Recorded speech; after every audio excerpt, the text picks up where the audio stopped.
The national anthem is in order because it is what we will be starting with. I think Sam is ready with it. Sam?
Baie dankie. Goeiemôre, meneer City. Meneer City, don't sit down. Please be still standing because we will allow for a moment of silent prayer or meditation.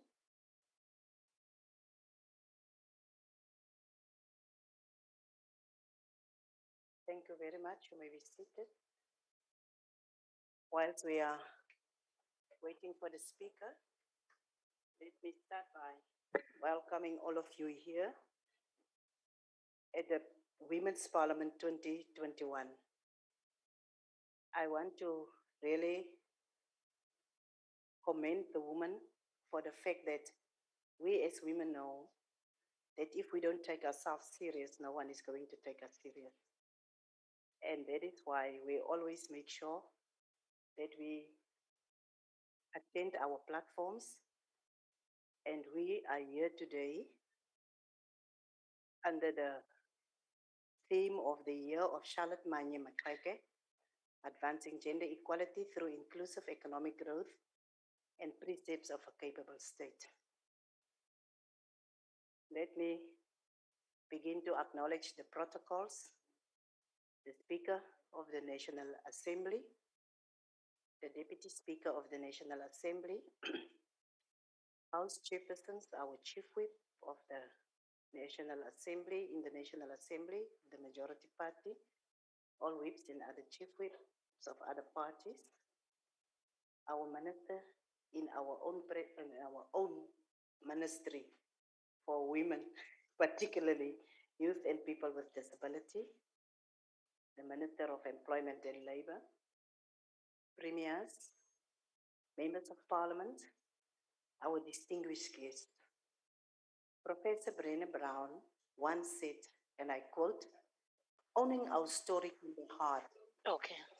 But really it's difficult is our lives running from it," close quote.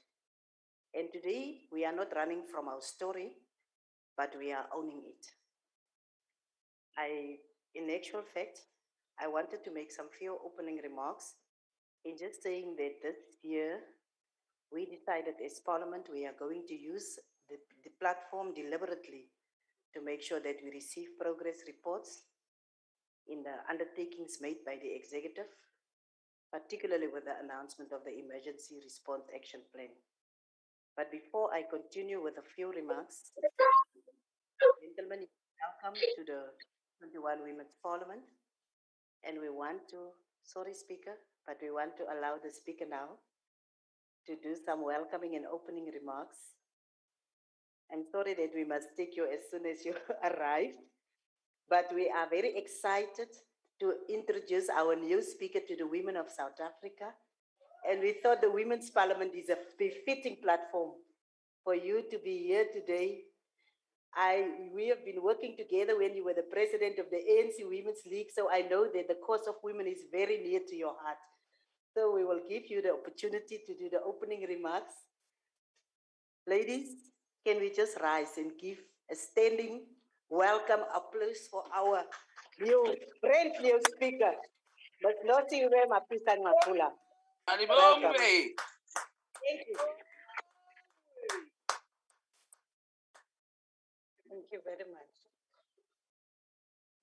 Thank you very much, Deputy Chairperson. Honorable guests in our chamber, all participants, even those who are on virtual platforms, thank you for joining us this morning. I'm honored, Madam Chair, that I'm opening this session this morning. A few days ago, Parliament, with various stakeholder partners, hosted the launch of the reviewed Women's Charter, a culmination point for Parliament's own work towards the 2021 Women's Charter for Accelerated Development. This is an important milestone, not just for Parliament, but one where our country utilized the opportunity for a frank interrogation of the real tangible progress in the realization of the objectives of the Women's Charter since 1994. As members would well recall, it was the sitting of this forum, the Women's Parliament, that took the decision in 2019 to initiate this review. This was in line with our stern commitment that the Women's Charter should always remain in a living document, one whose impact on the lives of women and our democratic dispensation should be closely monitored and its progress constantly reviewed. I thought it important that we start with this point as we open this 2021 installment of the Women's Parliament, in order to remind ourselves what can be achieved when a platform such as this one is utilized properly for results and not just as a ritual talk show for women every year in August. There must be, therefore, an appreciation for us, for the women of our country out there, for society and the state, that what we discuss in this room, the plans that we make here, do matter, and that there'll be follow through and accountability for the decisions we take. I want to congratulate the Women's Parliament as a whole, and our various stakeholder partners, therefore, for the sterling work you have done in initiating the review, and most importantly, for seeing it through.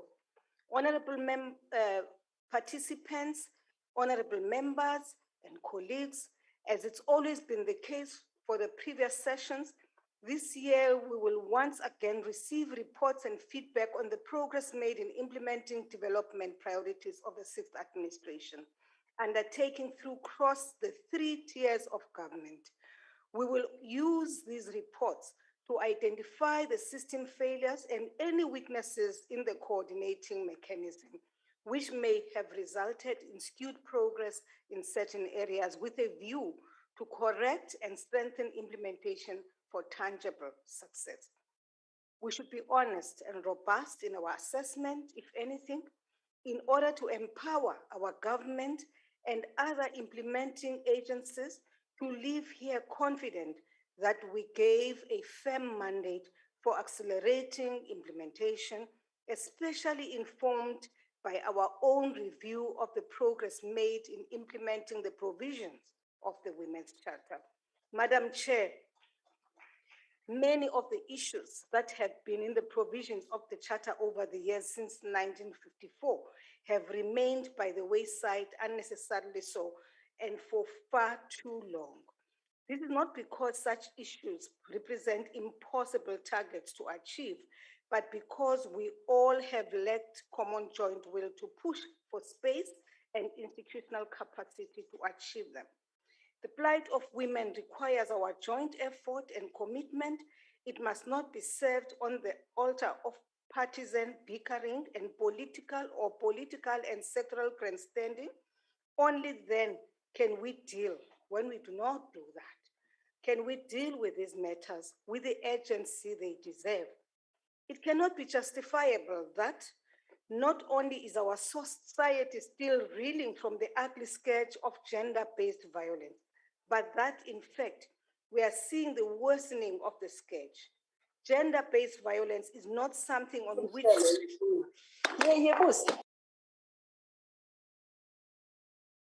Gender-based violence is not something in which we should still be accepting projected targets over decades to statistically reduce, but something we should put our heads and efforts to get together to eradicate now. Now, on this matter yet gender-based violence, one of the things which we need to look into seriously, all of us, both as men and women, I've realized that when we talk gender-based violence, Minister, the tendency is for us to focus on the young girls, on our women, and so on. But in fact, if your son or your brother or any other man in your family or even in society is equally experiencing gender-based violence, right? You may as well end up with a situation where one day he will retaliate in a manner such that there is damage and chaos in that house. I'm raising this because a number of young men as well are now learning as we move that there are young men, there are partners who are equally subjected to this. So we need to focus on both men and women. We need to talk to both parties that there can never be violence in resolving issues. I mean, the story of the young woman from Fort Hare who was was murdered in the manner in which she did. Makosikazi, masiyithetheni le nto. And ikhona emizini yethu, ikhona ebantwaneni bethu, ikhona kubantwana abangabafana, ikhona kubantwana abangamantombazana. Ngoba xa singayinqandi yenzeke nakubafana, iza kwenza okokubana izinto zingabi right, ngenye imini kwenzeke ke intlekele esingekhe sikwazi ukuyilungisa. So ndiyayithetha le nto, Minister, ndisazi nje, Minister Nkowana Mashabane, that ndivuye kakhulu about, I think Friday, Monday, xa Deputy Speaker esiya addressa Men's Parliament.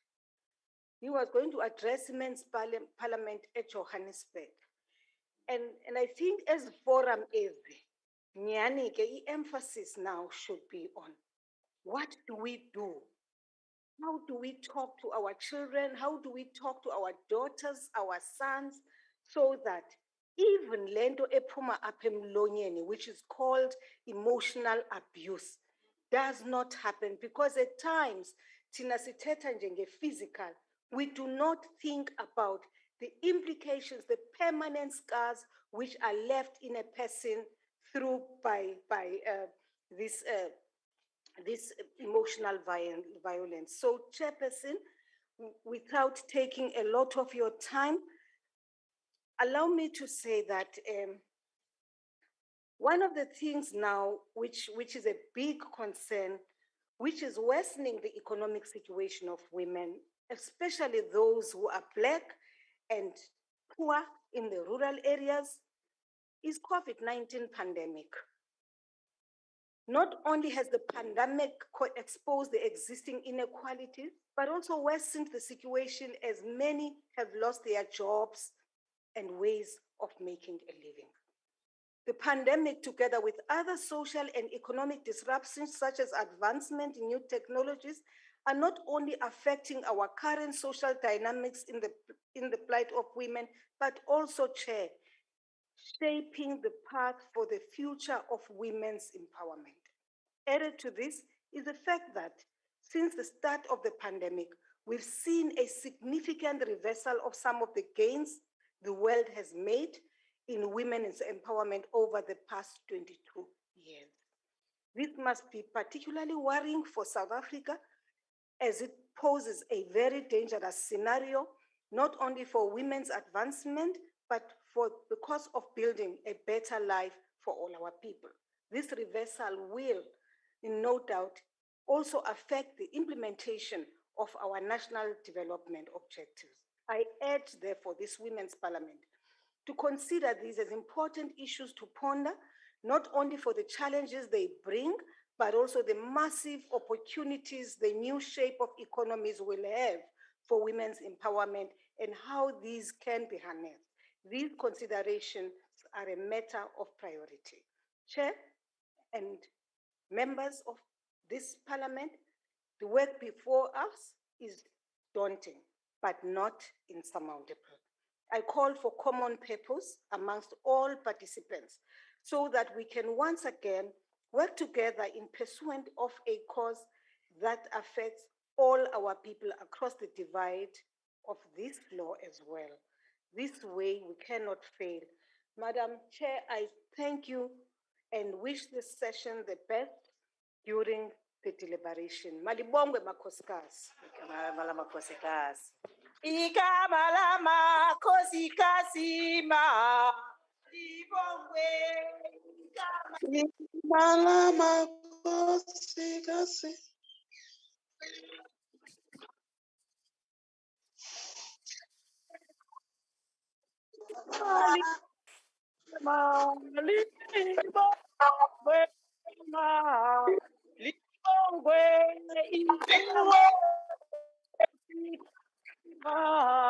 Libongwe igama lamakhosikazi malibongwe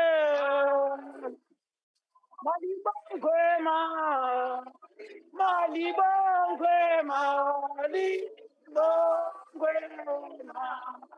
libongwe igama lamakhosikazi libongwe igama lamakhosikazi malibongwe malibongwe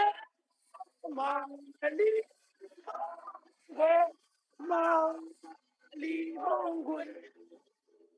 Ek wil benieuwd hoe die Women's Parliament kan stay for.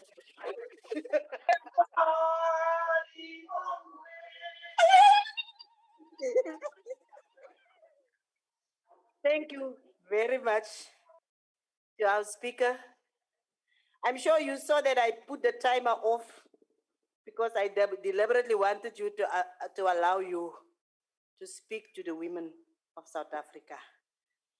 The Women's Parliament is one of the events on the agenda that are getting a lot of attention from the women and the people of South Africa in general. And the reason for that is that through our engagement of women, we actually promote consciousness amongst our people, amongst men and women, like we have so rightly actually emphasized, because in the end, men have got a concern that they are being seen as the perpetrators. But those that are perpetrating violence and femicide against women and children are mostly men. The sad part of the story is our children. It's our brothers. It is our friends. It's people we know. And that is the unfortunate part of what is happening. So I think, Honorable Speaker, one of our emphasis should be henceforth to make sure that we also internalize the issues that we see deem important in our menfolk. We've got a strong partnership with the Men's Parliament. It is part of the reasons why men now is very serious. They want their own men's charter because women have been having the women's charter since 1954. And when we launched the women's charter, we said the two charters before was a statement of demand and intent.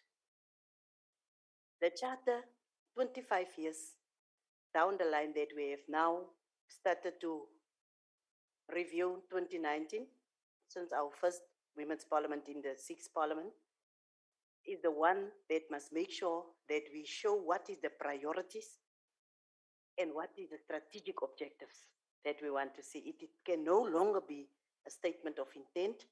It can no longer be a document of demand.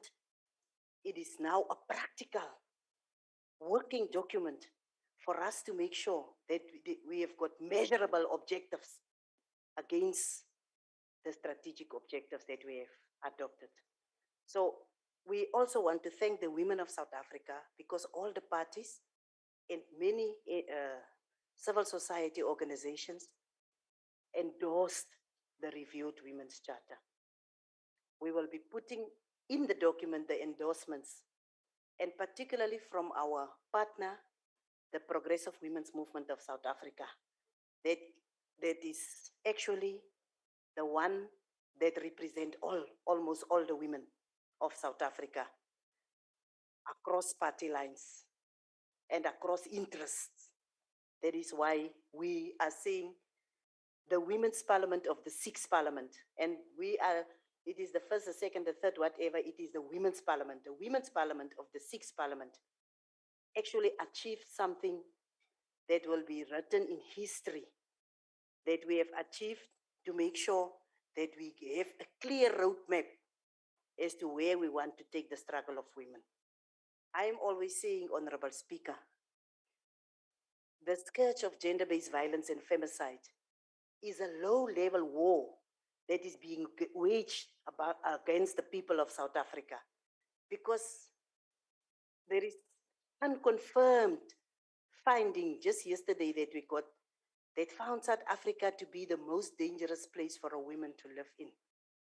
And we want that research to be followed up to make sure whether it is authentic, because we as South Africans, men and women, need to say, not in my name. It will never happen that the country, the beautiful South Africa that we love, will be termed as the most dangerous place in the world for women to live in. It can never be. We are also requesting our minister, whilst we are calling you up here, to make sure that we research this finding and make sure what is the authenticity of that specific finding. Chief Whip, can we welcome the Minister of Women? Can we welcome the Minister of Women? Can we just welcome her with a nice welcoming?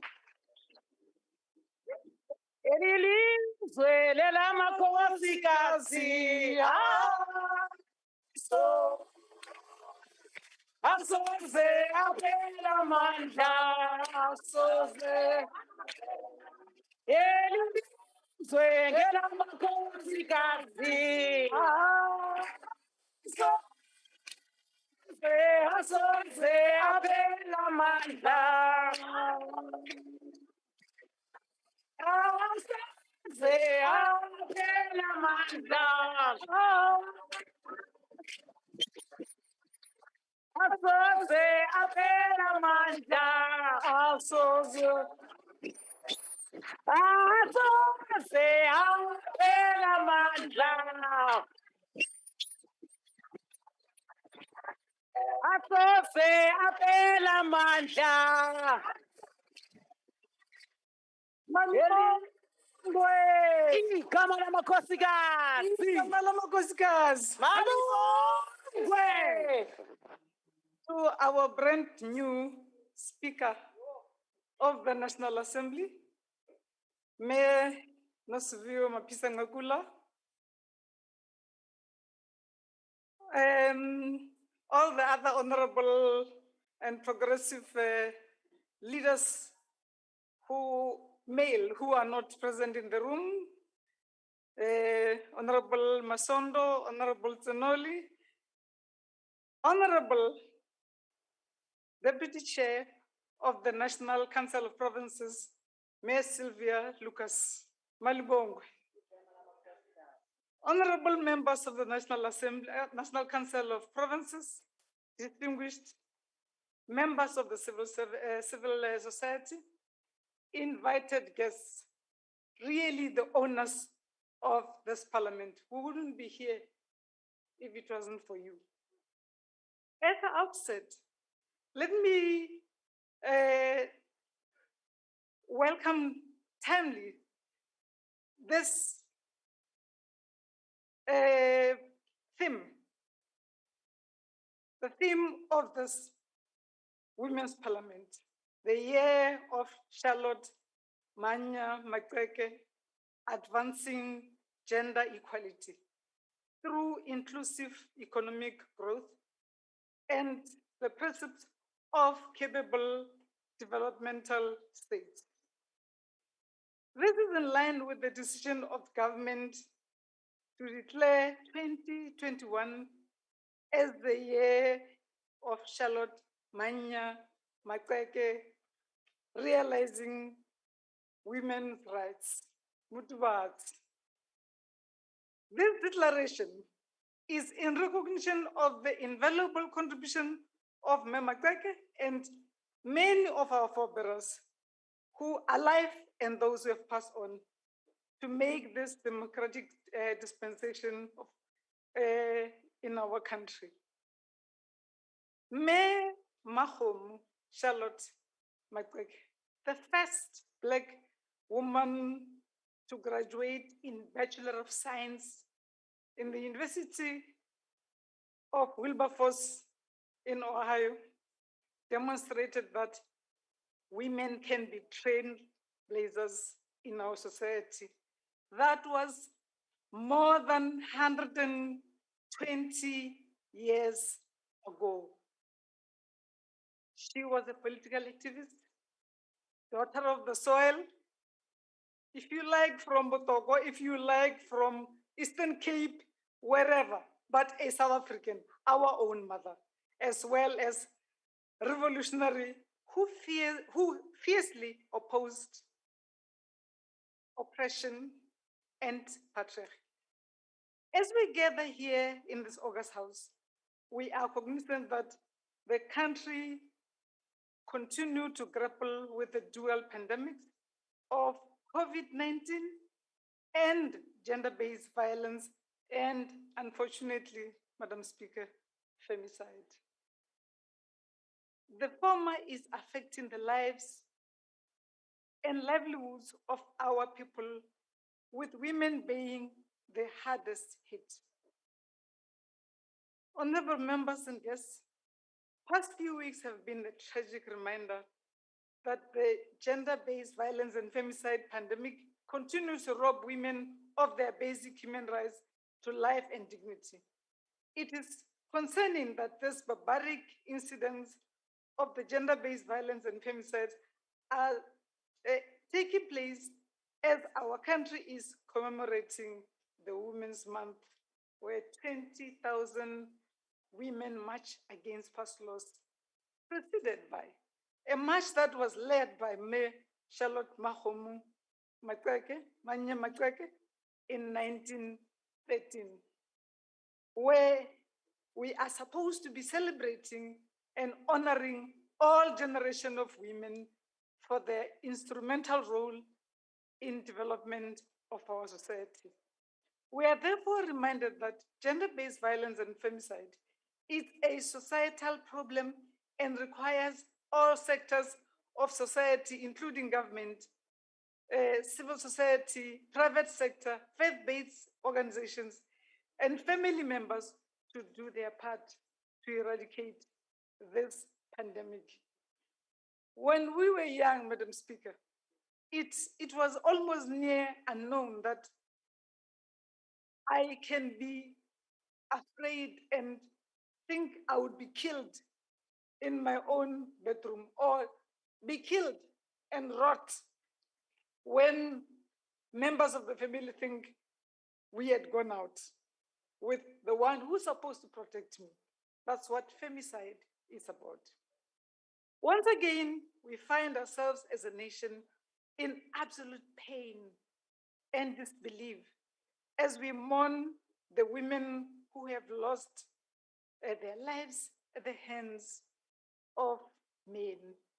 We continue to wish to witness brutality women are subjected to in our country. As for that which you have heard, Madam Chair, we need to investigate that first. But I wasn't hearing that for the first time. We hope that this important Women's Parliament will critically deliberate on the additional measures in preventing and responding to GBVF pandemic. We continue to commit ourselves to National Strategic Plan on Gender-Based Violence and Femicide. Since the adoption of the NSP on the GBF, we continue to implement the plan in the context of Inter-Ministerial Committee of the GBVF. On the 9th of August, His Excellency President Cyril Ramaphosa released year one rollout report of the NSP on gender-based violence and femicide.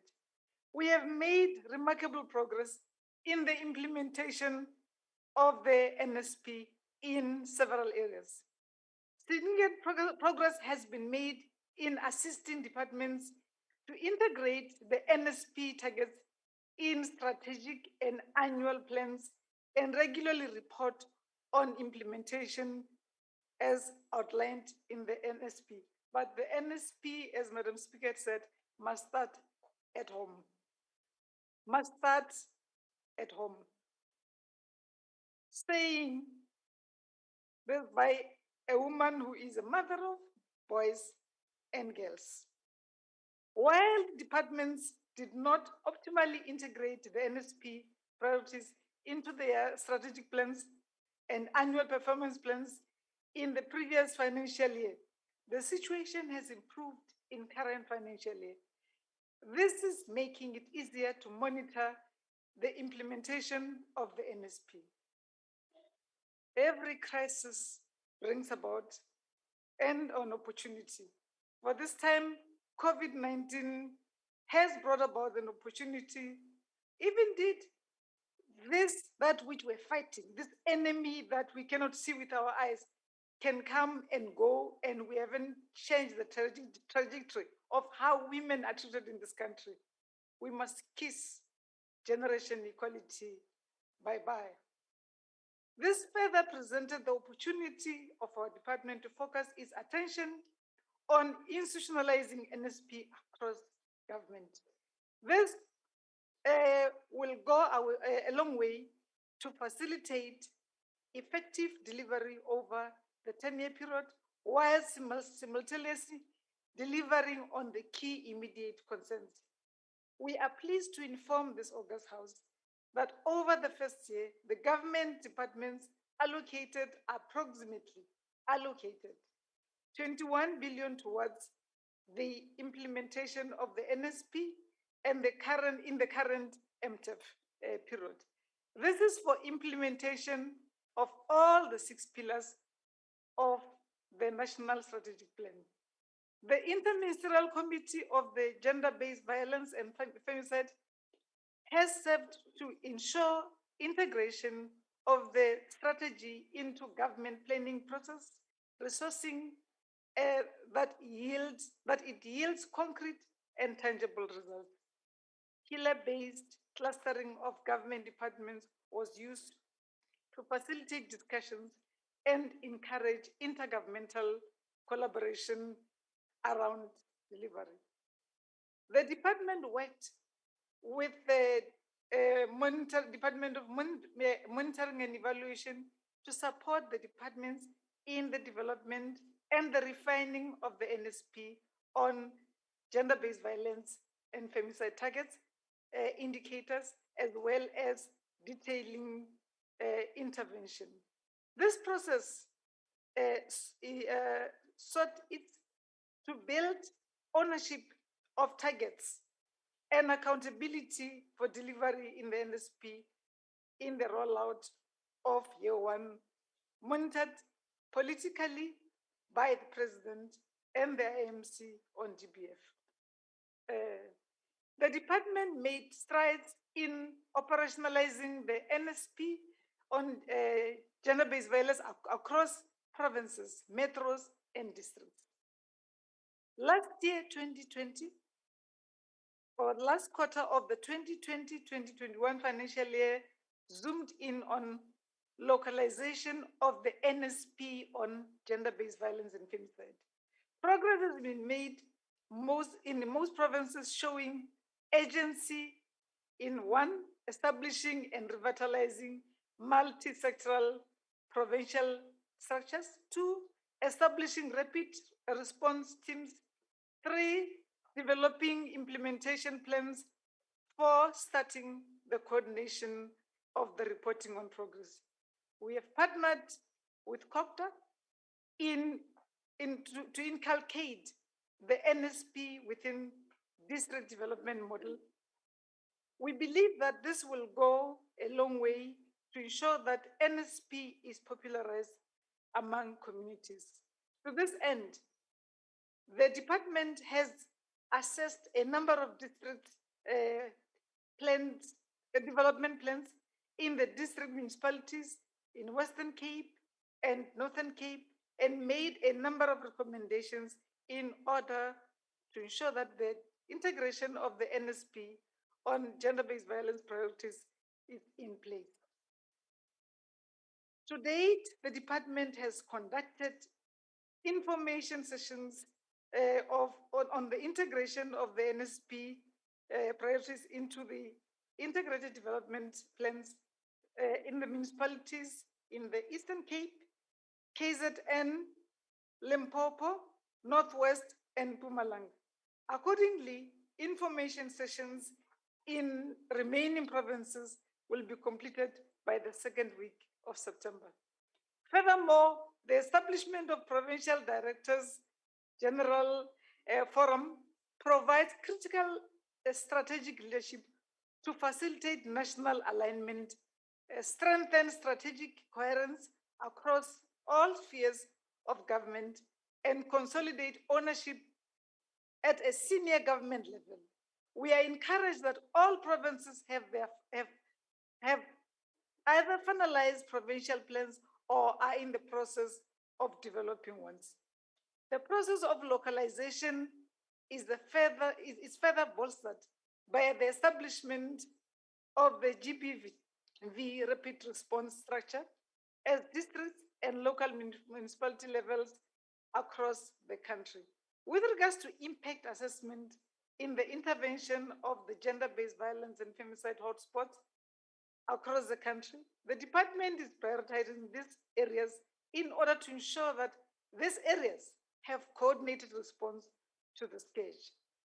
We are also aware that the Department of Justice and Correctional Services, supported by the relevant departments, have conducted an audit services available within the 30 hotspots identified.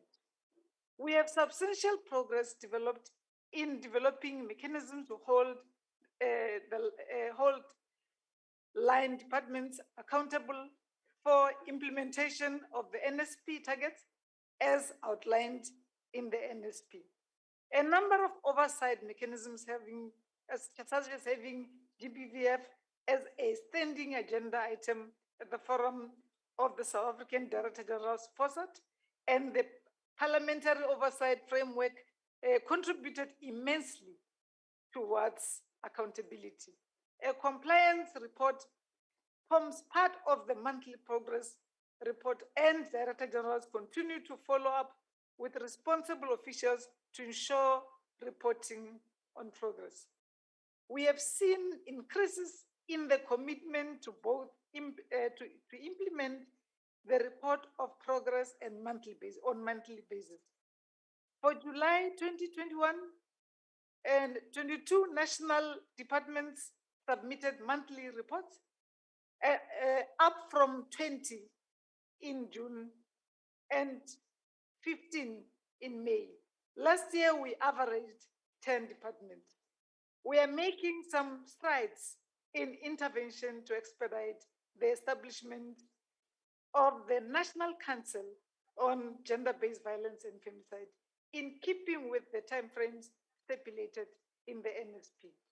In the process, as we are building up the National Council, the establishment of voluntary multi-sectoral implementation collaborative has ensured that participation of all stakeholders, in particular civil society, are helping. We are also beginning to see the positive results through various multi-sectoral collaborative platforms that implement joint interventions and funding mechanisms. Political leadership has served on to mobilize a much wider societal base against gender-based violence and femicide. This includes private sector and faith-based communities. In order to that there are no delays in the implementation, technical teams made up of deputy directors on monitoring and evaluation, deputy directors on stakeholder coordination, all these officials have to come to the party. The process of establishing the council has been put at hold until the bill that regulates the mandate and the operation of the council is put in place. The draft legislation is currently undergoing cluster process and will be processed through cabinet process in due course. With regard to costing of the NSP, gender-based violence and implementation agreement between the Department of Women, Youth and Persons with Disabilities and the German Development Corporation was finalized. The purpose of this agreement is to strengthen the institutional capacity of the department in coordination of monitoring the NSP. The department, with the support of the United Nations agencies, has developed draft national comprehensive prevention plan. This is in line with government to ensure solid research foundation to give gender-based violence and femicide prevention strategy and monitor and evaluate its impact in keeping with provisions as outlined in the NSP. Chair, time is our enemy, but our president has committed us that by 2030, we would have gone through all this and we would have made the business of doing away, bearing the gender-based violence and femicide once and for all.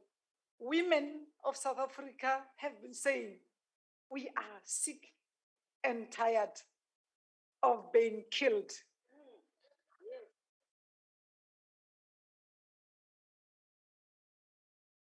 The other challenge that we have picked up is women sit in the not so functional relationships because bana ba tla isa ke mang sekolong. So we applaud the fact that our president, His Excellency Cyril Ramaphosa, had said that, can we all be working from the municipality to the district to national departments be working on 40% set aside of government procurement. I agree, but government procures from municipality up to national level. The other day, I had a meeting with the Minister of Mexico. I tried to play the role of that I played in the past. She said, "Hey, mate, come out. I know you. Don't play diplomacy with me. Let's share your experiences. You are an activist. So let's talk about how you are working on turning things alive for your people." Women's economic empowerment means access to finance. But access to finance, even the 40% set aside, doesn't just come. Women have to be skilled. They have to be. We are talking with the National School of Governance that masifundisa nabo mama ukuthi lamathenda lawa nithi atholwa kanjani. From the municipality, we've been running around all radio stations to say in mother tongue. The smallest, let me confess, I didn't know that you have to put some deposits. So, starting with the small things that we consider small. Procurement by government should no longer be fashionable, must no longer be a men's only in this country.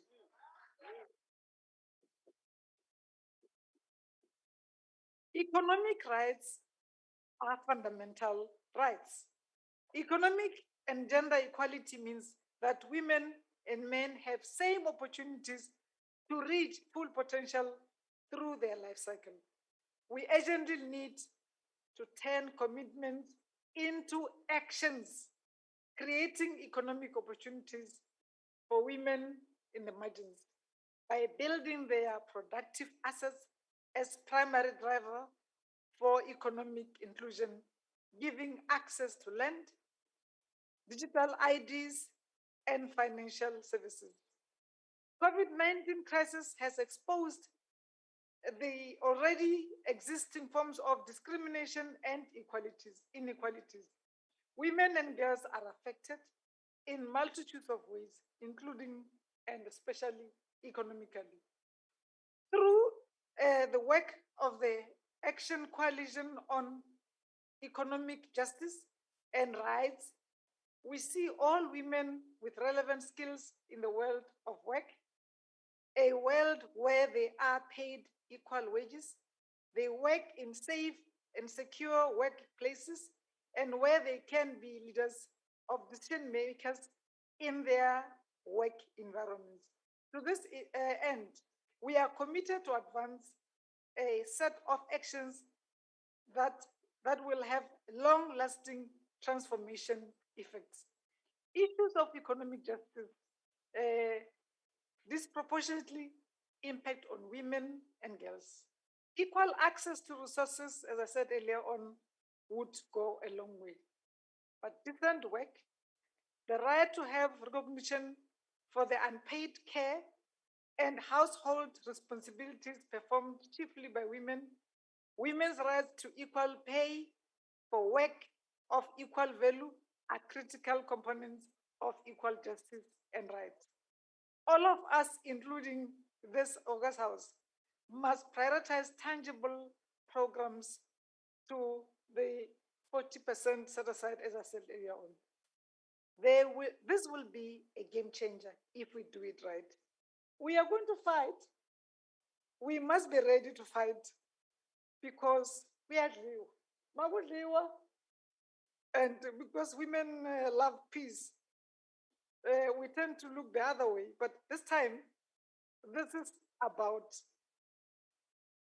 if generation equality is going to be real and if we are going to be part of it. Therefore, we need to actively advocate for programs to strengthen and build capacity for women-owned business. Angithi lawa bazothengisa tomatoes and mangoes on the side of the street. But those will also participate in real stuff like shipping, like steel and all that. Let us also advocate for increased access, as I said, for removal of financial barriers for trade. We should all be saying, as we say, she trades. We don't mean the kind of trade that you see at Toendo, where you buy bananas and mangoes and things for cheap. That's trade. We can do much more. As we continue to mourn Chairperson, known and unknown victims of gender-based violence in our country, our clarion call is to heed the call by the President that every South African must come on board to eradicate this pandemic that is taking place behind closed doors, in the open, in our homes, in places of worship and workplaces. It is the responsibility of everyone in our society to ensure that well-coordinated, strengthened responses across sectors to fight pandemic of gender-based violence and femicide. The realization of a violence-free society for all requires all of us. Societal approach. Together, we can create a better South Africa for all. We have done it before. I thank you. Ngibongwe. Thank you very much, Honorable Minister. I think the objective of this Parliament to bring report back and to update progress have really been fulfilled in your input. And we are satisfied to see that the government is taking the National Strategic Plan very serious, because it is really very important that we should not be only making plans, but we should make sure that the plans are resourced. And we have heard that there is resources that have been actually allocated to this specific plan. This plan is speaking about us. And the Women's Charter Review, we took it to the districts to make sure that women in the districts, as well as our district municipalities, understand their responsibility to make sure that they implement the programs of our government. Whilst I am on it, let me acknowledge the other ministers that are attending on the platform, as well as the deputy ministers, the mayors, councillors, MPs, MPLs, the different civil society formations, and particularly our distinguished guests, the women of South Africa. We've got almost, at the last count, it was about 160 something women on the virtual platform, which brings the total of, at that stage, almost to 250. And the ones that are watching on 408, our parliamentary channel, as well as those that are following these proceedings on the social media, the different social media platforms. I've told you, the people of South Africa have got interest in the Women's Parliament. And it is actually confirmed by the attendance on the different platforms. Thank you very much to our minister. I am particularly, and I want to emphasize that, we are particularly impressed with the fact that the integrated development plans of municipalities are being assessed. The district development plans are being assessed. That is taking our interests, our program to the grassroots. Because local government is the coal face of service delivery. It is the nearest to the people, as where we are as the people of South Africa. So I think I've made a few notes here. I'm very, very, very weak in summarizing what people have said because I don't like to repeat what someone, I don't want to spoil the message. But when you see that indeed what we are envisaging, the fact that we should be really accountable in terms of what we are resolving, and you hear the report and you see the true accountability, the fact that we are saying charity begins at home and local government is where we are. And that is where we need to begin to implement what is important for us. I just want to say something that is not so nice. In the process of nominating candidates for local government, it came time and again, it is being repeated to say at the ward level, they didn't nominate the woman, they nominated the men. It became a disappointment for me because if you are an activist, you know the most active people at grassroots level are the women. It's the woman. They are the ones that are serving in the community policing forums. They are the ones that are serving in SGBs, but they are also the ones that elect that woman as that men as chairpersons of that forum. And that is the unfortunate part. Because in a majority of women, 70% of women, 30% men, you will find that 70% will elect a man to become a chairperson of a specific forum. And that is why we are having this, the entrenched patriarchy that we cannot really remove from our society. Because as women, even ourselves, at our houses, the speaker spoke about it. You will sit and you will call a girl child to say, make me a cup of tea. Whilst there is a boy sitting there. I've got an mpo. It's a boy, he's 8 years. Unfortunately, my dear child also have COVID now as we speak. You must pray for him. He's the one that is making tea for mommy all the time. I'm teaching him. When they are together, it's 3 girls and himself. I say, Mpo, give the girls some bread to eat. Make them some sandwiches. Because I'm teaching him, he can also serve them the way they are supposed to serve him. So I'm just saying that, thank you very much, Minister, for showing us practical things, not rhetoric. We don't come here to hear about all the theory and ideas. We want to hear what is happening. And from your input, we deduct that things are happening. And we really want to appreciate that. We want to give our government a round of applause again. Malibongwe. We will continue and we will now have our second speaker that will be speaking on the sub-theme of vulnerability in the labor market, jobs, livelihood strategies and poverty, and the gendered impact of the COVID-19 pandemic on the economy. It will be Honorable Tulas Ngesi. He will be joining us from the virtual platform, the Minister of Employment and Labor. The Chief Whip will say, Malibongo igama lamadoda.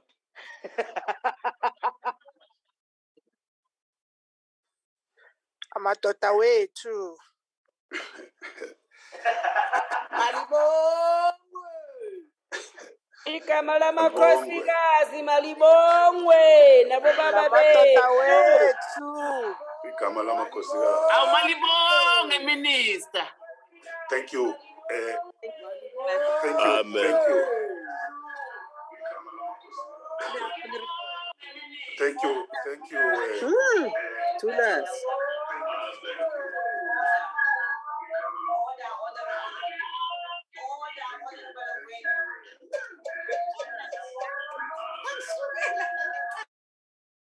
Thank you, Deputy Chairperson of the NCOP, Honorable Lucas, Honorable Mohai, the Chief Whip of the NCOP, the honorable members, ladies and gentlemen.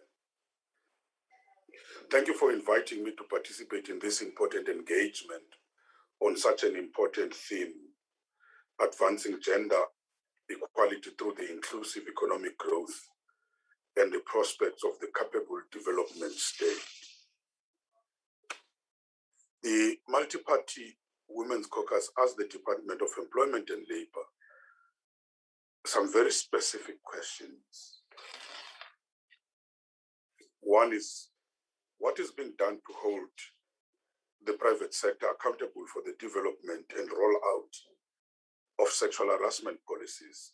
And two, what are the challenges that hamper progress made with regard to this and steps taken to mitigate such challenges?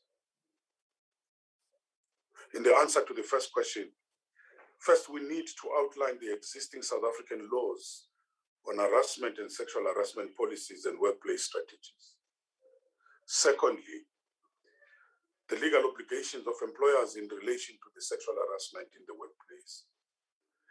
And thirdly, what has been done by the department to hold the private sector accountable.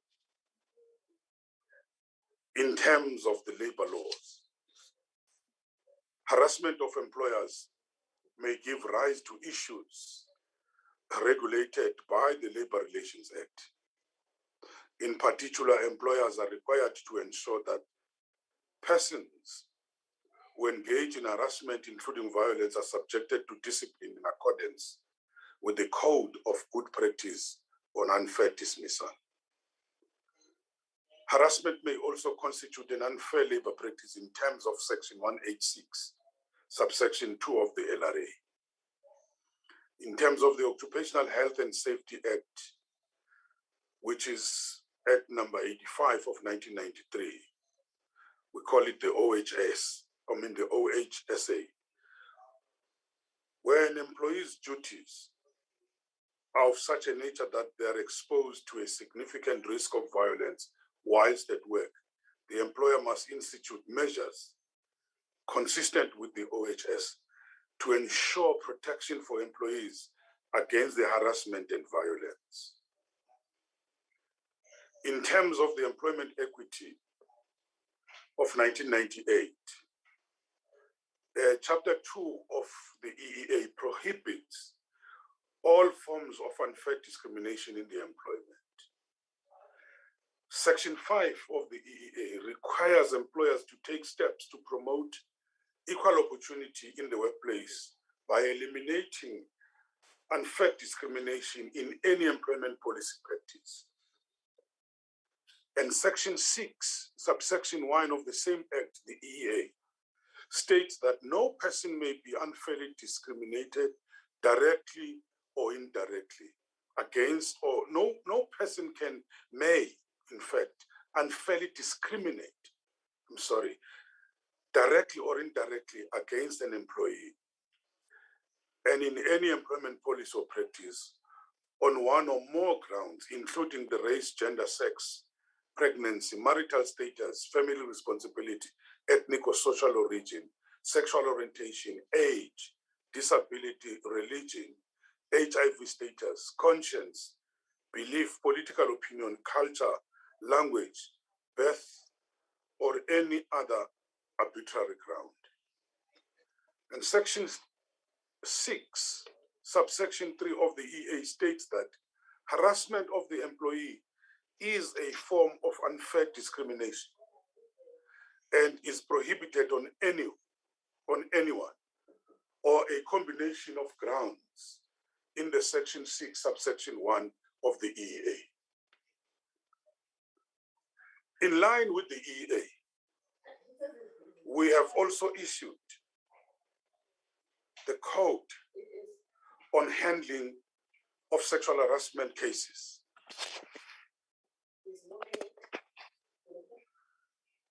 The Human Relations Code dealing with harassment. Excuse me, do you hear me, Chair? We hear you. I'm sorry. Other people are not muted, so we are also hearing the background noise. Sorry. So we're just requesting the host officials to mute every other person besides the minister. Continue. Thank you, Chairperson. I was saying, Chairperson, in line with the EEA, we have also issued the Code on Handling of Sexual Harassment Cases and the Human Relations Code dealing with harassment in the workplace. The objectives of the codes to eliminate the harassment of the employees in the workplace whilst working on engaged in the work-related activities, and to provide the guidelines to employers and employees on the prevention and elimination of harassment as a form of unfair discrimination in the workplace, and also on the human resources policies, the procedures and practices related to harassment, and appropriate procedures to deal with harassment and prevent its recurrence. I can hear honorable members thinking, but the EA, that's what I think some of them are saying, but the EA has had very limited effects on achieving the employment equity. As the department, we have said the same thing, which is why last year we brought forward an amendment of the EA to give greater powers to enforce or encourage the employers to comply. The amendment allows for the following: the setting of the sectoral equity targets and preventing the non-compliant employers from doing business with government and its entities. This will certainly assist us in enforcing the legal obligations of the employers under the EA as follows. Employers in both private and public sectors are under obligation in terms of Section 60 of the Act to take proactive and remedial steps to prevent all forms of harassment in the workplace. Employers should, subject to any existing collective agreements and applicable statutory provisions in respect of the harassment, adopt a harassment policy covering the following: the procedures to be followed by the complaint or complainant about harassment, sexual harassment, and by the employer when the harassment is alleged should be outlined in that policy. The availability of counseling, treatment, care, and support programs for the employees should be outlined in the policy. When an allegation of the harassment by the employee has been brought to the attention of the employer must consult all relevant parties, take the necessary steps to address the complaint in accordance with this code and the employer's policy, and take the necessary steps to eliminate the harassment. The failure to take adequate steps to eliminate harassment, once an allegation of harassment has been made or by an employer, it has been submitted within a reasonable time, will render the employer liable for the conduct of offending employee in terms of Section 60 of the EA. What then has been done by the department to hold the private sector accountable? The annual national advocacy campaigns are conducted in all provinces to raise awareness and educate on violence and harassment in the workplace as per the current codes on sexual harassment. We've held joint employment equity campaigns with the CCMA to publicize the ILO Convention 190 concerning the violence and harassment in the world of the work, and the CCMA sexual harassment cases. And the virtual workshops were conducted during 2020 in the draft code on the prevention and the elimination of harassment in the workplace, which is conducted in all the 9 provinces with employers and the employees. The EA also empowers the labor inspectors to advocate and raise awareness on issues of violence and harassment or any unfair discrimination matters with the employers and the employees. While Section 10 of the EA empowers the CCMA and the labor courts to deal with unfair discrimination disputes, including harassment, sexual harassment cases, and to issue and enforce awards in this regard. In relation to the second question asked by the Women's Caucus, what are the challenges that hamper progress made with regard to the above and steps taken or required to mitigate such challenges? Let me say the following. Challenges that hamper progress include non-compliance by the employers to legal obligations to develop and implement the harassment or sexual harassment workplace policies and programs to prevent and eliminate harassment or sexual harassment. limited knowledge of the employees in relation to their rights to equality, fair treatment, and how to challenge unfair discrimination, employment policies, and practices with regards to harassment and sexual harassment. Measures on the prevention and elimination of harassment or sexual harassment are inadequately covered in the collective agreements binding on both the employers and the employees. Training or induction programs, both at the workplace and in the trade unions, do not adequately cover issues of harassment or sexual harassment in the workplace.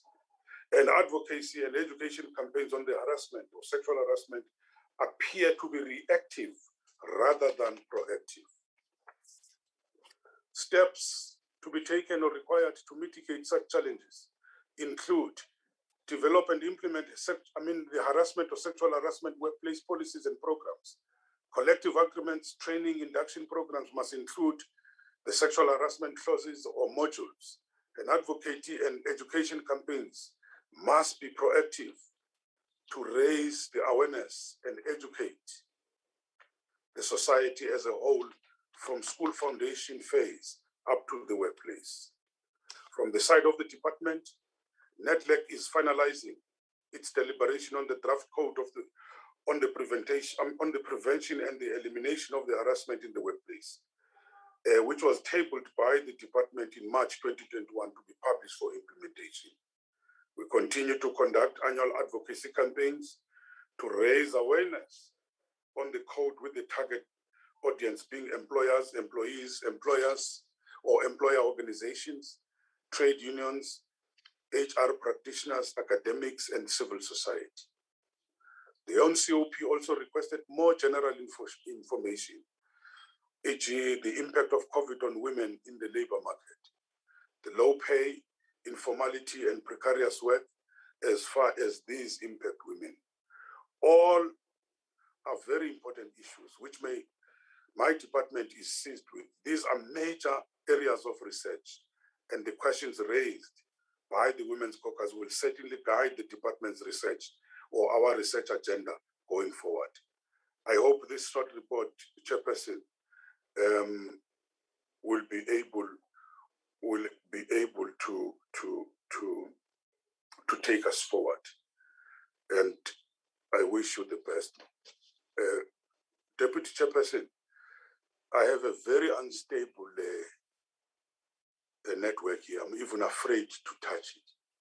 So I will try. If something happens, you must know that it is as a result of the network. Thank you.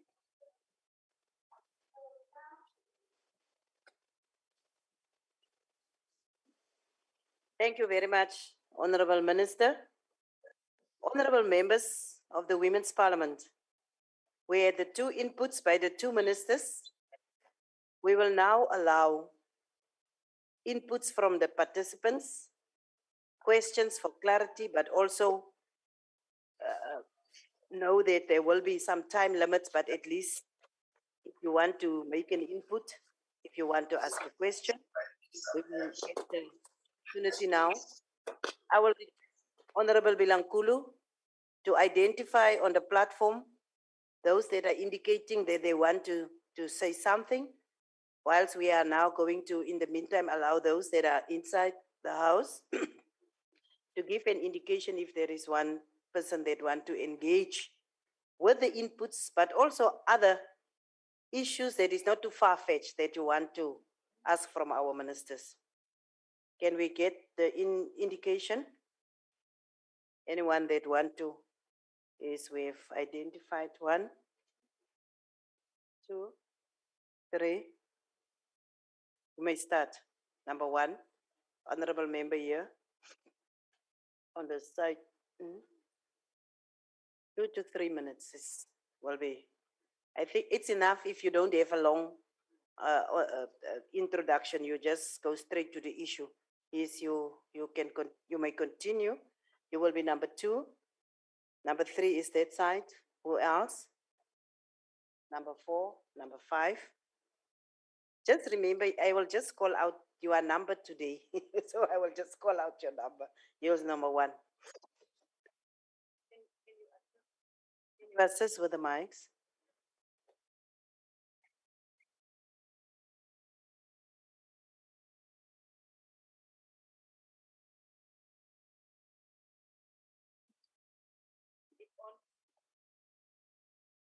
It's on, you may speak.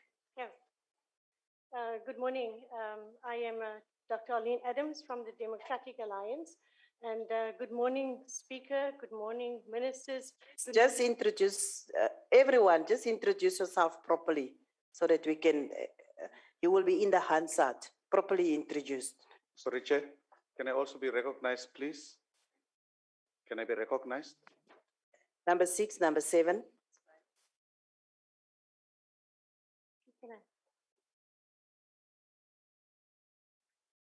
Good morning. Honorable Chair, may I request, Honorable Chair, that the speakers must stand up if possible, but also they are allowed to remove their masks while speaking so that those who are doing interpretation for sign language can be able to read your lips and be able to interpret correctly. So I request that members who are able to stand up, can they do that? This is an honorable house by honorable members. Thank you. Thank you. Thanks, Chief Whip, for putting the house rules. Good morning. Good morning, Speaker. Good morning, ministers, members of Parliament, and honorable guests. I am Dr. Arlene Adams from the Democratic Alliance, and I'm very honored and pleased to be here this morning. And I just have a question, and as the minister has indicated that women are mostly affected by COVID-19. We have seen an increase in our femicide and also the poverty of women in South Africa. And we know that if women are impoverished, then families are impoverished, then communities are impoverished. And I applaud all these policies here today, but I am still concerned, I'm very concerned that as women of South Africa, that we are still being sidelined, and our children, therefore, are also being sidelined, and our boy children and girl children are growing up in poverty because of women that are marginalized throughout our rural and our urban communities. And COVID-19 has exacerbated that problem because of the fact that more women are losing their jobs, more families are being marginalized. And my question today here is that if we have all these great policies, which we have, but it's not good enough, ladies, that it's just on paper. It is not good enough that we read these policies year after year when we come to Women's Parliament. But it's time for implementation.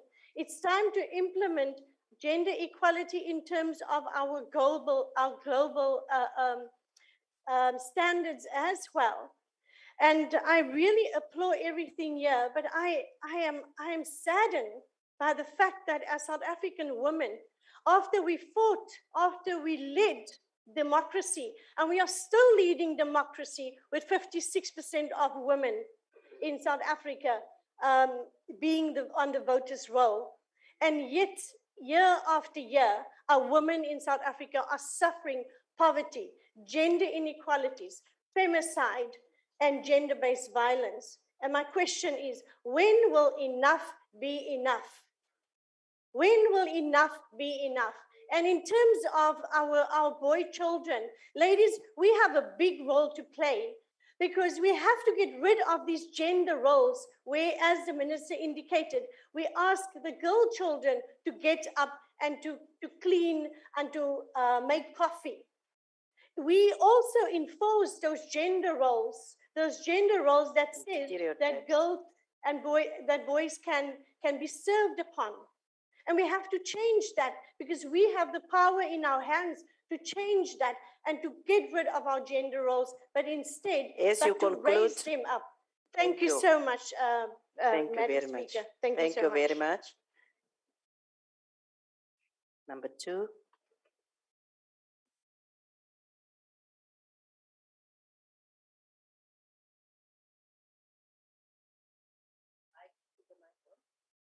Oh, thank you so much.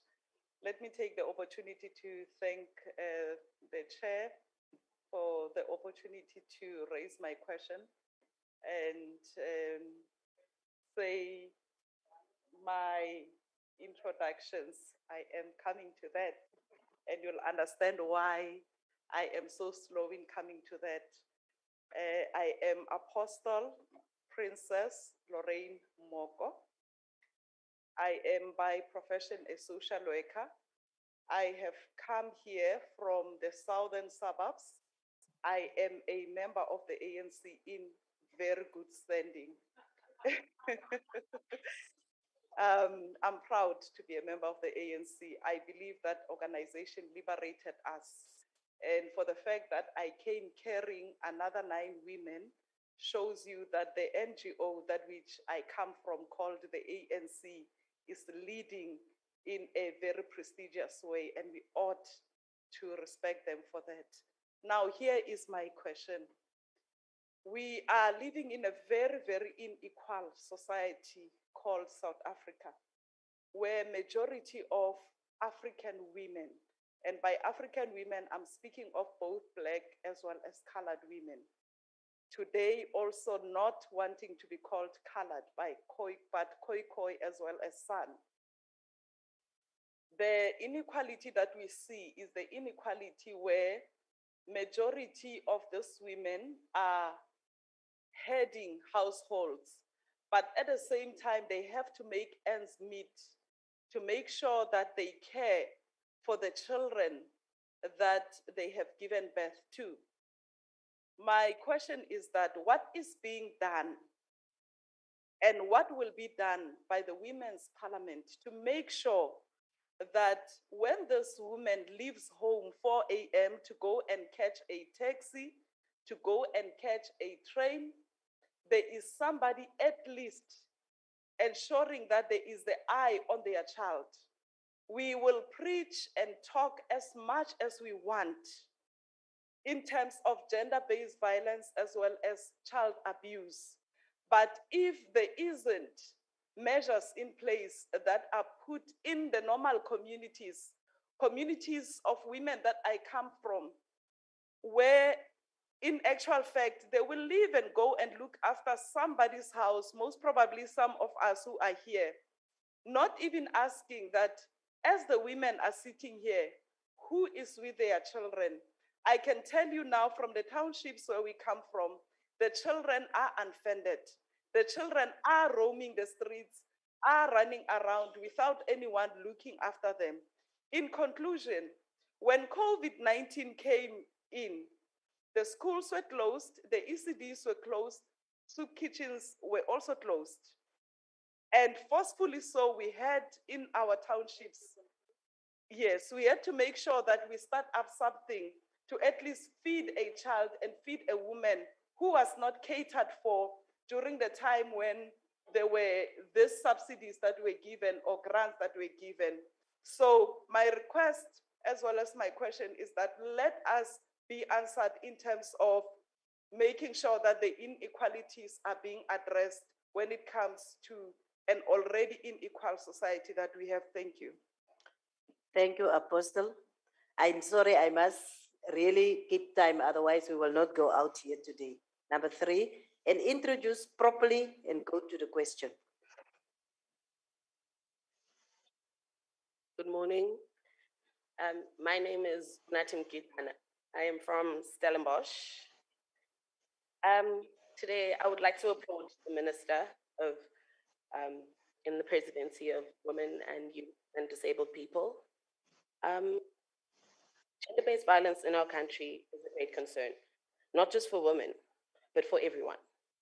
Inequality in the country creates great depression in women, young people, and the country in general. I would like to applaud the Minister for creating initiatives that will create societies in our country that are out of all of this. Our country needs strong Black women who will lead the masses in a common pursuit to provide Black consciousness of Black people. We need women who will fight our people's plights with vigor and urgency. We need the Women's Charter to be implemented and all of the objectives fulfilled to ensure the growth and perseverance of our people. This should be done immediately so that our children's children never have to have these discussions, and that we live a legacy that will help grow and continue to nurture them. Thank you. Thank you very much, Young Lion. Before we go to number 4, let us allow fighter Zandiswa Suku from the virtual platform.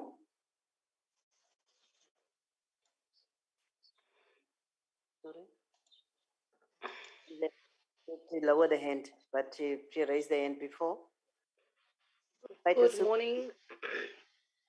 she still want to speak, okay. Good morning to everyone.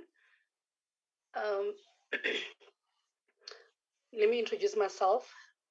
Zandiswa Suku from the Southern Cape, representing the Economic Freedom Fighter.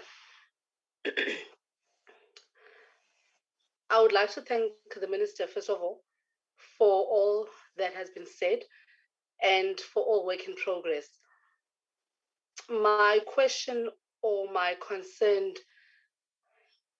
as a young woman is that, yes, everything has been said and everything has been in progress, but is the leading party or our ministers doing enough with the numbers that are raising of GBV in different institutions? We can see that the numbers are rising. Our young future female leaders are being killed. They are being killed through the word of love. Is there enough protection as the numbers are rising? Is there enough facilities in place to support them? Or our parents or the parents of the young kids in different institutions aware or well educated on symptoms to be checked out or to be seen on what to look out for when you see your child is being abused or being in an abusive relationship? Not only that, coming from rural areas, places of the Eastern Cape, different rural areas in the Eastern Cape, where we still find our elderly women being abused and being raped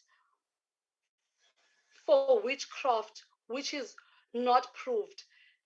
Our elderly women are continuously being killed by kids that they've brought onto earth because of the drugs that are being available to those kids that these women have raised singularly.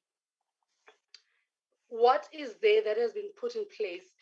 Is the police stations around rural areas having enough facilities that is opened to the communities to support our females? Thank you. Thank you very much, Ms. Suku. We will now, the one that we identified as number 4, I think is on this side. You may continue and also identify yourself properly. Malibongwe, Amala Makosi Hasi. igama lami ndinolusindiso Mphamba, ndisuka iNyanga East, ndimember ye-DA. I think sifacene ne-pandemic eziyi-3. Eyokuqala i-COVID-19, eyesibili ukubulawa kwabantu basimama, eyesithathu ungaphangeli. Umbuzo wami uzoya ku-Minister of uThulas Nxesi. Last week kuvele e-TV into yobana baninzi abantu abangaphangeliyo. Ngicela ubuza ke ngoku ingaba ikhona na into enokwenzeka uze aba bantu bangaphangeliyo babe nezinto kwenzela bakulale kutyiwe ezindlini zabo. Cause sekukho nje le GBV ngoku, I think abanye abantu baxhomeke kula madoda ababethayo. Kube nzima ke ngoku umntu uhamba ashiye umntu wakhe axolele ukunyamezela ukubethwa. Enkosi. Thank you very much, Ms. Mpanga. Five was to the side. Just identify yourself. Can you hear me? Yes, we hear you now. Good morning, everyone. My name is Caroline van der Berg. I'm the Gunya chairperson, and I am a staunch GA member. I want to mention the fact that, yes, we are speaking about GBV. And while we speak about GBV, I want to focus mainly on the women's economic empowerment. We're speaking about women economic empowerment, whereby you see, when you look at procurement, it's still focusing on men. And whereas we as women are the ones who have to put food on the table. What I need to understand, when are we as women are going to be recognized? We are women, but we are not being recognized. Yes, I do believe there's a draft and everything in place, but what is going to happen? When are we going to be recognized as women to be able to demand for ourselves and not depend on men? Because as just the speaker just said now, we rely on men because we know even if I don't have a role on, I must ask this man to buy it for me. And if I walk away from him, where am I going to get it? So I just need this matter to be taken into consideration, because we as women, we also need to be protected, not by this man, but we need to stand on ourselves to be able to do things on ourselves. Thank you so much. Thank you very much, Ms. Caroline. Number 6. I think it's Bishop. Thank you very much, Speaker. My name is Honorable Hein April. I'm a member of Parliament for the African National Congress. I want to first thank you for the opportunity that I have to speak in this august house and greet all the beautiful women of our country. The fight for women emancipation is not a fight that should be fought by women alone. This fight requires men to fight side by side with women to ensure equality arrives for our women. You see, we cannot pay lip service to this thing of women equality and emancipation anymore. We are saying that women are not receiving equal pay for equal work that's being done. But when you look in some of our government departments, this thing is happening that women are doing the same jobs as men, but they are not receiving the same salary. We must take the lead to ensure that we don't pay lip service to this kind of scourge that is happening.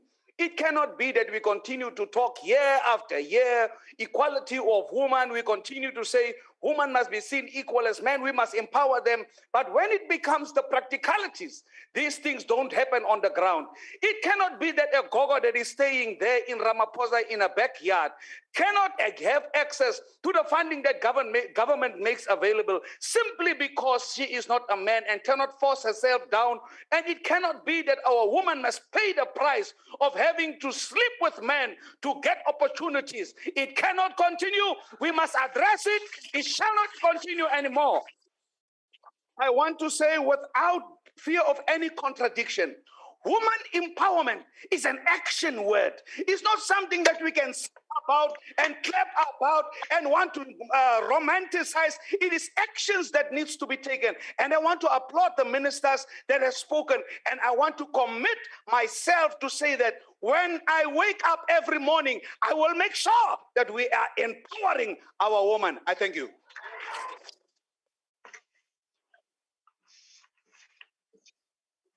Men can do nonsense boldly, but women are afraid to do nonsense, to do good things boldly, while men can do nonsense boldly without apologizing. Thank you, Bishop.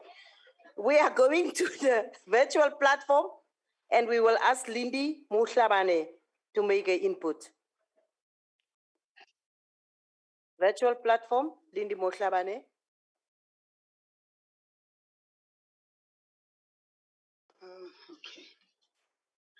Thank you, Chairperson. All protocol observed. My cry is the killing of women.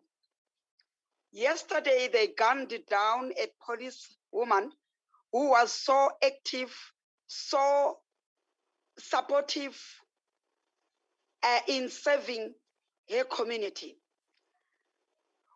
The reason I think of women being killed every day is because their lives are so cheap.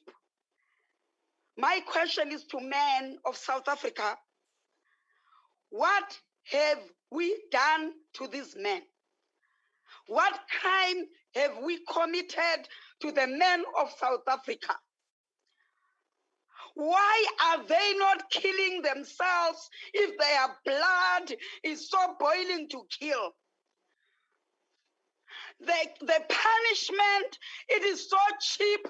They are in and out of prison as if they've killed flies.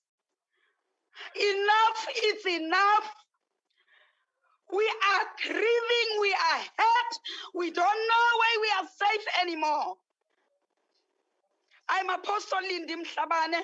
I'm a member of ANC in Greater Johannesburg, leading intercession in Greater Johannesburg. Enough is enough. Can the government, can the men go out on the street and toy for the killing of women? Women have gone out with placards, but nothing is happening. Why don't men gather themselves and go out there? The men we are saying they're innocent. Why don't they go out there and toy for the killing of women? Enough is enough of this. I thank you, Chairperson.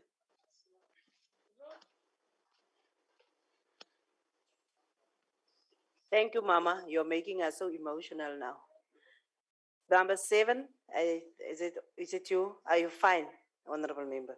Number 8, it is, okay, I will come back to you. I just want, after you, I just want to accommodate those on the platform, then I will come back to the two of you. Yes, dear. You may continue. Thank you, Madam Chair. Good morning, everyone. I am Thandi Nontenja from United Democratic Movement, UDM. My question goes to the Minister of Women, Me Kwane Mashaban. Our theme last year in this house was saying advancing our collective efforts to end gender-based violence and femicide. Would you boldly and confidently say we have made any strides so far? We were reeling in shock with the death of Uyinene Mkhwetyana last year. This year, we can't even open our mouths with the death of Noscelo Ntebeni. Are we getting anywhere with this gender-based violence and femicide? Me Kwane Mashaban, as a UDM member today, I'm appealing to you to take the baton that was left by Bomme Charlotte Maqete. Take that baton, and lead the women. Those women were under such pressure. They were working under difficult conditions than we are today.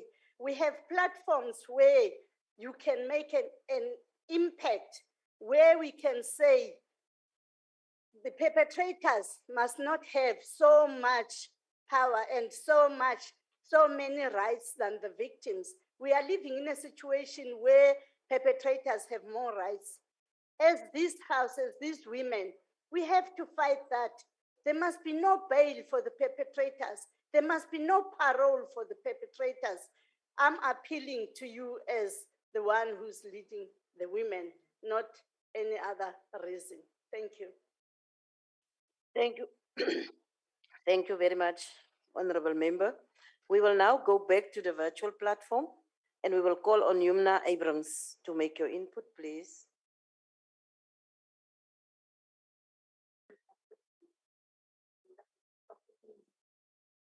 Good morning, Honorable Speaker. Thank you for giving me the platform to speak.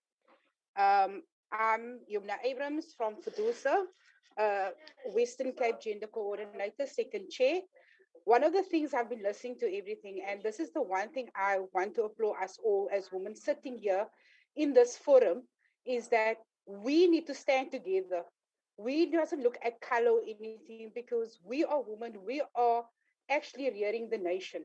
And so rightfully, as the Honorable Minister spoke earlier, is that we have to look at our boys and see how we are raising them, because we don't look at the EQ of the boys. We only look at the IQ. And that is where we need to make the changes.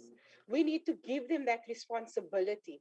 And part of everything else, yes, us women, we need to stand up and be strong and leave the homes that we are in that is destructive to ourselves and to our children, because we are the ones that they mimic, even especially our girls that are so prone to this trafficking, this gangsterism, getting involved in this, because we don't teach them to stand up. We don't teach them, this is how a woman should be. And also our men, we need to implore them to treat the woman correctly. And also the girls, treat them as princesses and queens that they are. Because you know what? At the end of the day, we're going to sit back here and see more of our women and our girls that we are rearing become women in destructive relationships. And we need to change it. And we need to look after that EQ of our girls and boys. And we need to teach them how to treat our girls. Because, as men, you play a pivotal role in that boy's life to see how you actually treat their mother. Because that is how they're going to treat society out there and somebody else's daughter. So this is where we need to stand up, and we need to, and also in our homes. And I think we as women sitting here fighting for this, for justice and stuff, we need to have more interactions with our schools to empower our girls and our boys, because it's not just about girls anymore, it's about boys. There is so much happening, especially on the Cape Flats where our boys are concerned, and we need to really look after them emotionally and give them the proper tools to heal themselves. Our mothers out there that's in destructive relationships, we also need to look after them. Yes, there is different organizations, but we also need to come together and try to come up with a better strategic planning. And this is what this house is about, to empower our women to stand up, to use that inner strength within themselves, to actually look after them. Because as a mother, if you don't look after yourself, there's nothing, the house falls apart. And you need to look after you. That's the well-being that we need to look at. Thank you, Madam Chair, for the time. Thank you very much, Ms. Abrams. The next on the platform is Martinique Marinas.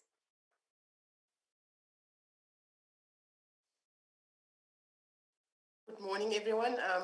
All protocol observed. I'm Martinique Marinas. I represent the Federation of Trade Unions in South Africa, both the public as well as the private space.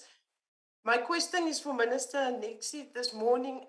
We need to know how far is South Africa in ratifying ILO Convention C-190? Because that convention basically speaks about everything within a nutshell.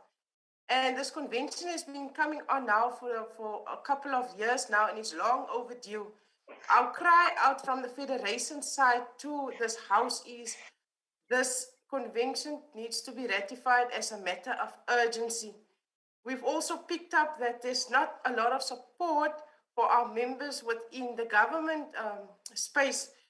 Our members, the employees of government, there's not actually really support. There's no safe spaces within our government departments for our GBV victims. So we need to know what is the strategic plans of government departments going forward, as well as more awareness programs as far as gender-based violence are concerned within our workplaces, because it's really becoming a massive concern. Thank you, Madam Chair. Thank you very much. We are going to, the last speaker on the platform will be Koketso Mango. We will allow, and then we will come back to the two speakers in the house. Good morning, Wumme, and thank you, Madam Speaker, for giving me the platform to speak. I'm Koketso Mangu from the National Movement of Rural Women. Mine is not a question, but a contribution towards women's economic empowerment. The National Movement of Rural Women empowers women through economic justice to ensure that we eradicate poverty in rural communities so that women are able to put food on the table. But one of the challenges that these women are facing insofar as executing their project is inequalities that is occurring within the land reform. So I'm coming forward to say, as women, let's come together and ensure that we know that the government is undergoing the process of developing legislation for expropriation. So while we are doing that and paying attention to the other existing legs, let's come together and ensure that women have access to land so that we are able to fight poverty in rural communities, so that women are able to feed their families. Thank you. Thank you very much. We have now 4 hands, and I think if you really want to speak, you will have to indicate now, because we also must give the ministers time to respond. And after that, there will be another session where there will be the provincial representatives will speak of government, and then you will also get an and you will also get an opportunity to engage with that input. So I will start with the young person here. Allow me, please. If you call me, I will never give you an opportunity. You can sit down, because I will never give you an opportunity if you do what you are doing. I will give the young man, and then I will give you here in front. Then I will give this woman, and then I will give you. That will be the 4 of you, and there is 1 person here. That is them. You can put your hand down. I've identified you. Respect yourself, please. I will allow you to speak, young man. Oh, okay.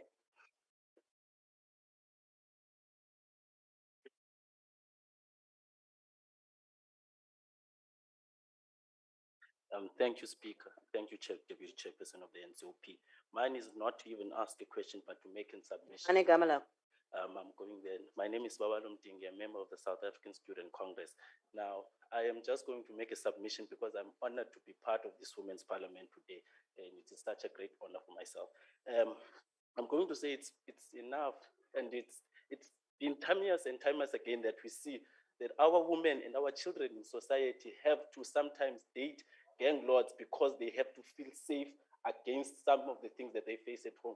Walking to the shop for a girl child now is very dangerous, and it's a very difficult thing to do. If you send a girl child to the shop, even as a mother, you worry if she's going to come back. So now we are saying that it is time, and we are tired of that.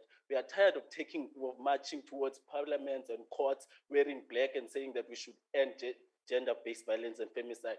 We have seen our sisters die in and out every day. We should be the catalyst of change that we want to make. We should inspire the change we want to see. And it's been time again, we are saying robust changes must be taken by government, robust changes should be done by government, such and such policies should be implemented, but we should be the catalyst of change ourselves. If you want to see change happen, you should be part of that change. You cannot be part of change sitting at home and saying, that government must do this.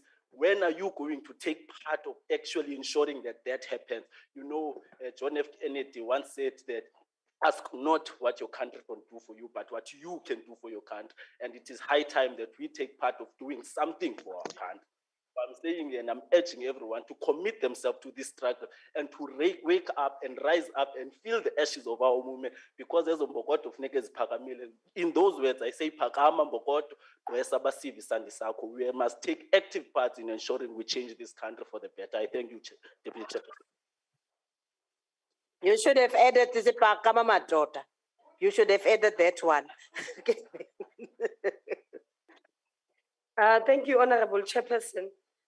My name is Zandile Majosi. I'm a member of Parliament representing the Inkatha Freedom Party. Firstly, mine would be a comments, Chair, that I think in this session, as the Minister of Women, Youth and People with Disability, we need an integration of all the departments. We need an integration because when we fight GBV and femicide, we're not fighting something that is only in the Department of Women, Youth and People with Disability. But we need the Minister of Police to be here. We need the Minister of Justice and Correctional Service to be here. We need the Minister of Social Services to be here. Because we are women who are faced with different challenges and all of that. So we need all these departments to be part of us, to tell us in their own department, how are they going to help in terms of GBV? How are they going to help in terms of developing women? Because we need also social workers who will be part of getting into the issues of women. In terms of Minister Nxesi, it's true of what maybe he was talking about and the programs, but we need also a radical change in the spaces of private sector, in the government, so that whenever we are in these entities, we must question why in these entities do we have board of directors, chairpersons and deputy chairpersons who are men? Where are women in these positions? And then they must explain to us that why are women at a lower level of this position? So us as the government, it's us who must actually ask those questions. When we come into this parliament, when they come, these entities in our own committees to come and present on certain things, we must then ask, where are women in these entities? Because we must see representation of women. It must not be that when women are supposed to be in positions, they are asked of certain capabilities. Why men are not asked of those capabilities when they enter into that space? So those are the questions that we must ask in these sessions that we have. And I think those are the resolutions that we must have, that when we go out, we know what is it that we are looking for. In our own homes as women, we did not ask to be single women, single parents. We did not ask that. But us as women as well, it's how we raise these kids. It's what we say to them. How do we give love to them? Because that also contributes towards all these challenges that they face. Because when you see what is happening in our own homes, in our own families, in the society that we live in, you can see that this is a young woman raising these kids, but you can see these kids are not raised with love. These kids do not have a proper upbringing. How do you expect a child who has not had a proper upbringing not to proceed and prosper in life? So those are the issues that I wanted to raise. Thank you. Thank you. Let me take you, is because in actual fact, you were the one I identified. Thank you very much, Madam Speaker, Chairperson. Thank you very much, Minister. My name is Alvina Abrams. I'm from the National Freedom Party. I'm a paralegal. I'm now standing as the candidate for mayor. I have a long list, but I won't talk about it now. I just want to say firstly, I want to say that our girl child are in danger. Our women are in danger. And we need to sit down urgently and decide where are we going to start or what are we going to do first in order to protect ourselves as women. Firstly, I have a few concerns. And that is firstly, our safe houses. We are talking about gender-based violence. During the week, 3 women came to me because I'm working on the rural areas in Paul, Drakenstein, Cape Winelands. I'm working there as an activist for the rural women. And 3 of them came to me because of problems that they were having within the house. I took them to the court. I get an interdict. I help them fill in the forms. So this is what we are facing daily. I'm working daily with these kind of issues. And the problem is that it is like the fellow speaker had said, the police is a problem, Madam Chairperson. Minister, the police doesn't understand. They don't know how to treat sometimes our women that are coming for an interdict, that needs help. And that is sometimes the big problem. When you are sitting with an interdict and the police don't want to go and do their jobs. That's why we as women are suffering so under the men at home. The COVID-19 had brought a lot of problems with it, especially the ones that had the extra one outside the house. And the thing was, now the wife in the house and the children were the ones that were kicked around and abused. So we need to look at these kind of issues. Our youngsters, our young people out there don't have direction. We need to give direction. And we need to say, listen, this is what we need to put in place for our youngsters out there in order to bring them up as proper females, as proper males, as proper husbands, as proper boyfriends. I always teach my boys, if you have respect for me as your mom, you will have respect for your girlfriend and you will have respect for your wife one day. So we need to talk to our boys and also to our girls because they can be also very much abusive. And the other thing that As I you want to say, conclude, I thank you, as sir. you conclude, As I conclude, the judiciary system needs to be looked at, please, because we also need their help in order to lift and to help us with the evictions that are taking place and everything that are taking place with the women nowadays. No more bail to men who think that they can go and murder and strangle and rape and do whatever they want. I thank you, very Madam much. Chair. Yes, yes, honorable member.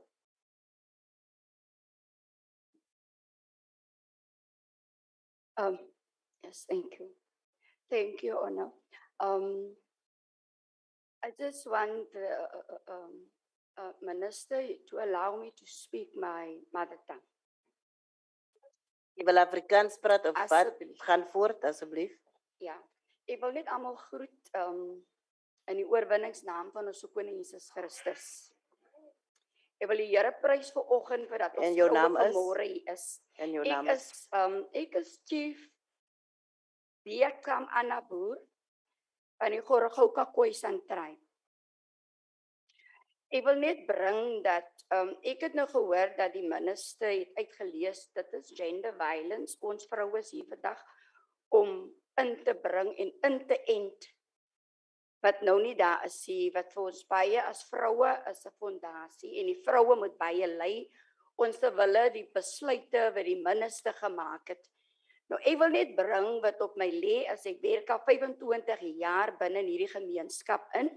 Ek is van Vrygrond, Muizenberg. Ek bly in 'n sentrum waar dit net arm is. En die sentrum van Vrygrond is al die mense wat uit Vrygrond uitkom en dit is 'n mixreis wat daar bly. Ons het meer as 12, 13 rasse wat daar bly. En ons met al die rasse moet ons serve. En die community wat daar opstaan het vir hulle serve, dit is die Khoi en die San. Nou ons kan nie almal serve as government nie involve is in die prosesie. Nou die city is nie daar wat hulle vir ons hand in hand help om ons community reg te stel nie. Vrygrond was in 'n posisie dat hy reggestel is, maar toe dit kom dat daar besluite geneem word van manne wat beheer neem in trust, het ons mense nou die lot verloor. So ek wil net vra vanmôre dat die government moet implement dat 'n groep moet, ek hoor wat sê die minister, dat hierdie parlement moet al hierdie rules en regulasies wat vandag hier plaasvind, moet ook weten wees dat die city munisipaliteit moet kennis dra daarvan en die munisipaliteit moet sy plig doen. Vir hierdie 25 jaar wat ek serve, het die munisipaliteit nie sy plig gedoen nie. Hy hardloop weg vir die community up tot vandag toe. Nou ek wil vra, gender-based violence, die gevaarlikste punt daar is in hierdie plakkerskampe is geweld. Kinders wat hulle ouers forceer om hulle huise aan hulle oor te handig. Soos wat jy begin om klaar te maak. Ek wil net hê dat die government moet die city konfronteer met groepe wat uitkom na die plakkerskampe om hierdie vroue organisasie wat hier vandag parlement bewus te maak, daar's 'n parlement om almal hierdie probleme van ons kinders, van ons huise en van ons manne geweld te bring na hierdie parlement toe, maar die groep moet uitgeset word na elke plakkerskamp toe. Dit is klaar. Om ons mense en ons kinders wat nie hier skool gaan nie, om hulle ook te implement dat die kinders is ons 'n belangrikste punt wat nie skool gaan en daar is meer skole binne in ons plakkerskamp in. Dankie. Dat die government moet kyk na almal hierdie aspekte. Dankie. Ongelukkig het ons gesê dat ons 3 minute gee. En as jy na jou punt toe kom, dat is 3 minute oor genoeg. So,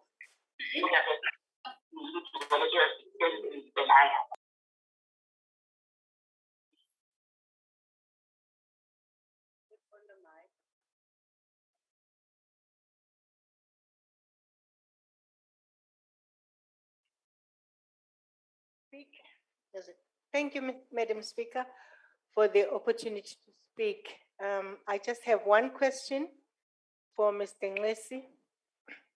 I am Velemina May Lutuli, representing Al Jama, and I'm from the KZN region.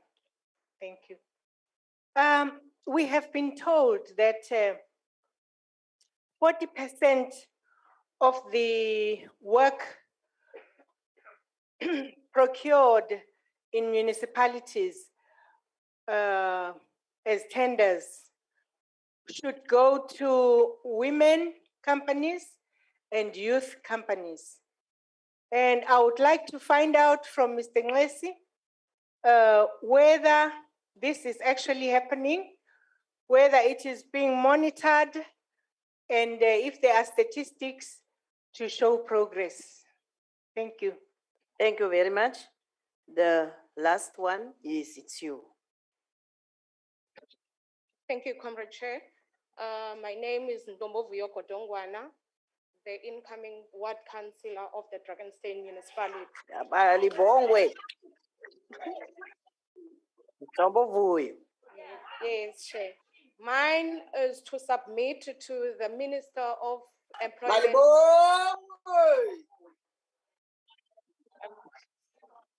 Order House Chair. Mine is to submit to the Minister of Employment and Labor, Mr. Tulas Nglesi. Women are promoted less than men, especially in the workplace. We are fearing to ask promotions because we are not considered as people who can lead or people who can manage the top positions in the workplace.